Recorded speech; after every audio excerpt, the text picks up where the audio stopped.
நாடு முழுவதும் இன்று நடைபெறவிருந்த முதுநிலை மருத்துவ படிப்புகளுக்கான நீட் தேர்வு ஒத்திவைக்கப்படுவதாக மத்திய சுகாதாரத்துறை அமைச்சகம் அறிவித்துள்ளது.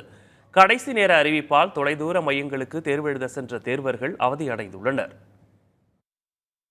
இளநிலை மருத்துவ படிப்புக்கான நீட் தேர்வு மற்றும் நெட் தேர்வுகளில் நடைபெற்ற முறைகேடுகள் நாடு முழுவதும் பெரும் அதிர்வலைகளை ஏற்படுத்திய நிலையில் மத்திய அரசு இந்த அறிவிப்பை வெளியிட்டுள்ளது.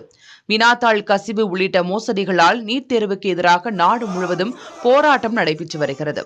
இதனிடையே நடந்து முடிந்த நெட் தேர்வையும் மத்திய அரசு ரத்து செய்தது. தேர்வின் புனித தன்மை பாதிக்கப்படுவதாக கூறி மத்திய அரசு இந்த நடவடிக்கையை மேற்கொண்டது. இந்நிலையில் இன்று நடைபெறுவதாக இருந்த முதுநிலை மருத்துவ படிப்புகளுக்கான நீட் தேர்வை மத்திய அரசு ஒத்திவைத்துள்ளது. மருத்துவ மாணவர்களுக்கான தேர்வு வாரியத்தின் நடைமுறைகள் குறித்து முழுமையான ஆய்வு மதிப்பீடு செய்யப்படும் என்றும் இதற்காக தேர்வு ஒத்திவைக்கப்படுவதாகவும் மத்திய சுகாதார அமைச்சகம் தெரிவித்திருக்கிறது. இதனால் மாணவர்களுக்கு ஏற்பட்ட சிரமங்களுக்கு வருந்துவதாகவும் அந்த அமைச்சகம் கூறியுள்ளது. தேர்வின் நேர்மையை உறுதி செய்யும் விதமாக மாணவர்களின் நலன் கருதி இந்த முடிவு எடுக்கப்பட்டிருப்பதாகவும் மத்திய அரசு தெரிவித்துள்ளது.